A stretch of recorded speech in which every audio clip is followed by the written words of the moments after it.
الله د ځمکې او د اسمان د پیدایش نه مخکې 50,000 کاله مخکې د دې هر څه تقدیر لیکلی دی د ټولو مخلوقاتو تقدیر الله لیکلی دی هر شي یو اندازه ده داسې خو نه چې د هر څه بې تقدیره کېږي وكان أمر الله قدرا مقدورا وخلق كل شيء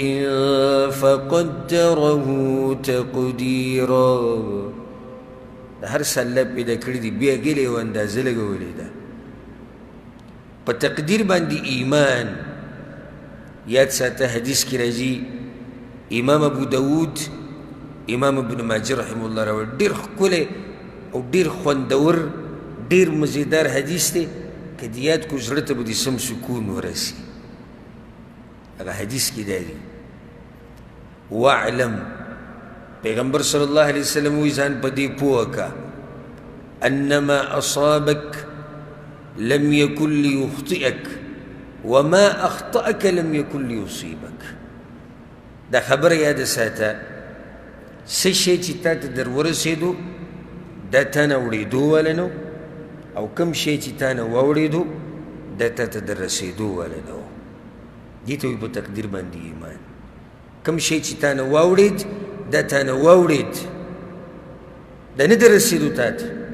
او کوم شی چې تا ته در ورسېدو دا تا نه نه اورېدو که ته غریب یې نو ته به غریب کېدې دا ستا په تقدیر کې لیکلی شي بچی دې مړ شو که نه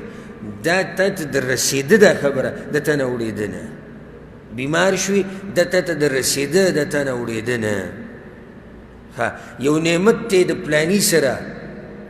او تا ته میلاو نه شو دا نعمت نو پوه شه دا تا ته نه در رسېدو تا نه چې واورېدو نو تا ته نه در رسېدو زړه به دې په سکوني چې کله دې په تقدیر باندې مضبوط ایماني حدیث کې راځي امام احمد بن حنبل رحمه الله دا حدیث راوړی دی شیخ البانی صحیح کړی دی پیغمبر صلی الله علیه وسلم عبدالله بن عباس رضی الله عنهما ته نصیحتونه کړي یو ته دا ویلي وه وی رفعت الاقلام وجفت الصحف د تقدیر قلمونه اوچت کړی شوي دي او د تقدیر پاڼې وچې شوي دي څه چې لیکلی کېدو هغه لیکلی شوي دي نور پکې څه نه راځي ښه مطمئن اوسه څه چې کېږي د الله لیکلی دي په تقدیر باندې ایمان مضبوط ساته ډېره فایده به تا ته ورسي که ستا په تقدیر باندې مضبوط ایمان و ګوره دا څومره خوندور آیت دی چې کله ستا په تقدیر باندې ایمان مضبوط و ای مسلمانه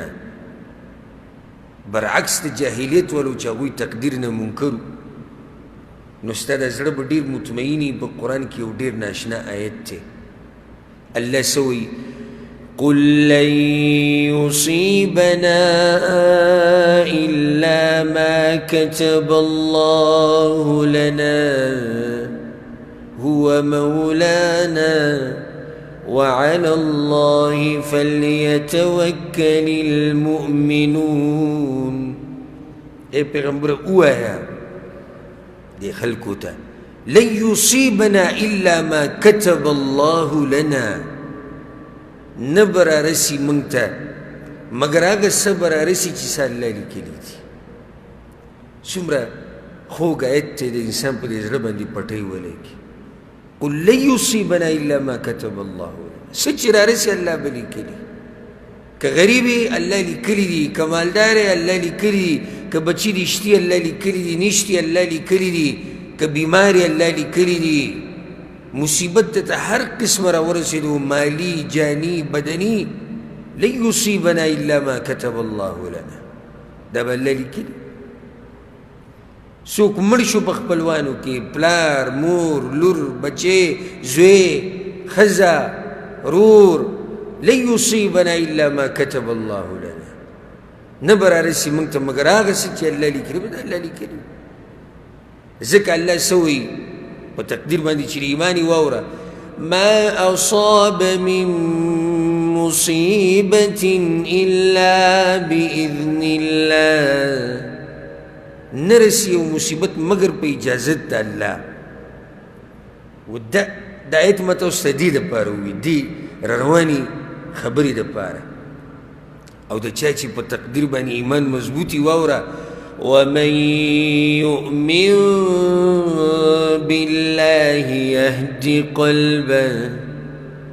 او د چا چې په الله باندې ایمان مضبوطي او په تقدیر باندې، الله وی زه زړه ته سکون ورسومه، زه زړه ته وی راحت ورسومه. د دې د زړه الله وی زه په نیغه لار روان کمه، د چا چې په تقدیر باندې ایمان مضبوطي. ولې دا انګریزان، ولې دا ډمان، ولې دا بېدینه خودکشیانې کوي او ځانونه وجني او پانسیانې اچوي او تماچه روالي ځان ولي، ګولۍ وخوري د زهرو ځان مړ کړي. تقدیر باندې ایمان نشته که نه. زموږ خو په تقدیر باندې ایمان دی. غټ نه غټ مصیبت چې به موږ راشي، لنډه موږ خبره په دې ختمه کړو بس چې الله پرې راضي دی، موږ پرې راضي یو. لنډه موږ خبره په دې ختمه کړو بس الله به غوښتلي. لنډه موږ خبره په دې ختمه کړو زما په نصیب کې به نه وي. لنډه موږ خبره په دې ختمه کړو تقدیر دی بس الله لیکلی، او بیا خپل ژوند تېرو. الحمدلله چې الله موږ ته په تقدیر باندې ایمان را نصیب کړی دی. راشه داسې داسې مسلمانان درته وښیم غټې غټې مسلې پرې راغلي دي، بیا هم موسکی دی، بیا هم خاندي، بیا هم ژوند تېروي، بیا هم شکر د الله ادا کوي. د تقدیر د لاسه. او که دا تقدیر نه وی او په دې باندې د ایمان نه وی، زموږ د زړونو به ټغ کړی وی، چاودلی به وي. نو کله چې ستا په تقدیر باندې ایمان مضبوط و، نو دا فایده یې د ساته. کم شی چې درته میلاو نشي په هغې پسې به بیا خفګانونه نه کوې، او کم شی چې درته میلاو شو په هغې به بیا تکبر نه کوې، ځکه چې هلته به ستا دا مې ایماني چې دا ماله چا راکړی دی؟ الله راکړی، په تقدیر کې لیکلي. یو سړی دی مالداره شو، نیک سړی دی، په تقدیر باندې ایمان مضبوط دی، لکه ډېر مالدار دی، او جي بس د الله مال نه راکړی دی. درته پته ده چې د تقدیر الله لیکلی، تکبر نه کوي. لکه پلانیه ډېره مزدوري دې وکړه خو پیسې دې ونه ګټلې، او بس الله په تقدیر کې نه وي لیکلی ده. ګور خوشحاله دی، په هغه څه پسې خفه نه شو او په هغه څه پسې غمجنه نه شو کوم چې د ده لاس نه ووتو، ځکه چې هلته وایي بس الله زما په نصیب کې نه و لیکلي. موږ هغه حدیث ووایي که چې ما اصابک لم یکن لیخطئک، دا څه چې در ورسېدو دا تا نه واوړېدو، وما اخطأک لم یکن لیصیبک، او دا څه چې د نه واوړېدو دا تا ته نه در رسېدو. نو ایمان په تقدیر باندې چې دی و که نه، زړه به دې مطمئني. او بل دا چې تعلق به دې د الله سره یې ټول. ولې به دې د الله سره ټول تعلق ټول؟ د دې به څوک جواب راکړي؟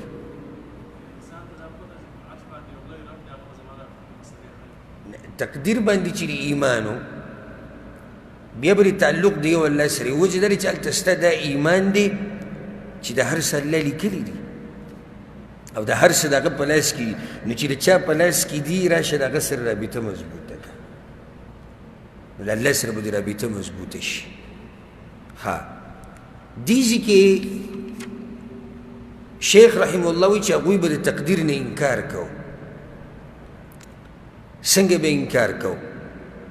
قرآن کې په 3 آیتونو کې دا خبر راغلی ده. لکه یو آیت به ترې ووایو، وقالوا لو شاء الرحمن ما عبدناهم. او مشرکان وایي که چېرته الله غوښتی نو موږ به د بوتانو بندګي نه وی کړې. مخکې د دې نه چې د آیت وضاحت ته وکړم، په تقدیر کې 4 خبرې لازم دي. تقدیر باندې ایمان دی کې 4 خبرې لازم دي. یو چې ته به دا ایمان ساتي چې الله سره د هر شي علم شته، ځکه خو د مخکې نه خبره ولیکله که. ها دویم به دا خبره، په دې خبره به ایمان ساتي چې الله هر شی لیکلی دی. دریم په دې خبره باندې به ایمان ساتي چې د الله یو مشیت دی، الله چې څه شی وغواړي هغه کېږي، او چې څه شی الله ونه غواړي نو هغه نه کېږي. 4م په دې به ایمان ساتي چې د هر شی الله پیدا کړی. دا 4 خبرې بیا ما ته څوک ووایي؟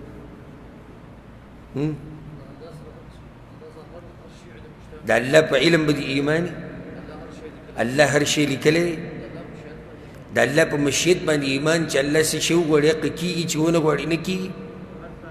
او هر څه الله پیدا کړي دا څلور خبرې لازم دي و دې ځای کې مشرکان څه وایي زما دې خبرې ته به غوږ کېږدئ پوه شئ پرې وایي که چېرته الله غوښتلی وای موږ به د بوتانو بندګي نه کولې په دې ځای کې د مفسرینو دوه اقوال دي یو مطلب دا دی هغوی تقدیر نه مني موږ وایو که نه تقدیر کې یو خبره ده چې د الله په مشیت به ایمان ساتي هغوی د الله د مشیت نه منکر شو وایي د الله مشیت ته څه رښتي نه که الله مشیت وی نو موږ به د بوتانو بندګي نه وی کړې ورسېدي په دې خبره کې که بیا ووایم په تقدیر باندې ایمان کې دا خبره موږ وی لازم ده چې څه شی الله وغواړي هغه کېږي چې څه شی الله ونه غواړي هغه نه کېږي هلته هغوی څه وایي وایي که چېرته د الله غوښتنه وې په اصل کې یعنې مطلب دی چې تقدیر وې نو موږ به د بوتانو بندګي نه وی کړې مطلب دا شو چې تقدیر نه مني که نه دا د شیخ مطلب دی چې هغوی به د تقدیر نه منکر وو دویم معنی په دې کې دننه دا پرته ده که چېرته الله غوښتی نو موږ به د بوتانو بندګي نه وی کړې مطلب دا چې تقدیر مني خو دا وایي چې الله راضي دی زموږ په دې کار باندې که الله زموږ په دې کار باندې راضي نه وی نو موږ به د دې بوتانو بندګي نه وی کړې وی الله زموږ په دې کار راضي دی ناشنا خبره ځکه الله په دغه ایتونو کې مخکې څه وایي هل عندكم من علم فتخرجوه لنا الله وی پیغمبر دوی ته ووایه په دې خبره تاسو سره څه دلیل شته چې الله ستاسو په دې کار راضي دی وی خیر مشرکانو ته چې به چا ووایي چې تاسو د بوتانو بندګي ولې کوئ الله پرې راضي دی که چې الله پرې راضي دی نو څه دلیل خو وښیه که نه چې الله دا غواړي ځکه دا خبره یاد ساته په ګناهونو کې به تقدیر نه یادوي او دا مسله را روانه ده انشاءالله الله خو پیغمبران را لیږلي دي ان اعبدوا الله چې بندګي به یوازې د الله کوئ او د غیر الله بندګي به نه کوئ نو څنګه الله راضي شو د مشرکانو په دې کار باندې الله پرې راضي ده او پیغمبران را لیږي چې دا کار به نه کوئ دا څنګه خبره شو نو په دې ځای کې مقصد دا شو دویمه مسله چې هغوی د تقدیر نه څه منکر او دغه آیت لو شاء الرحمن ما عبدناهم که چېرته الله غوښتی نو موږ به د دې بوتانو بندګي نه وی کړې مطلب دی چې دوی د الله مشیت نه مني د تقدیر نه منکر دي او که تقدیر مني نو دا وایي چې الله زموږ په دې کار باندې څه دی راضي دی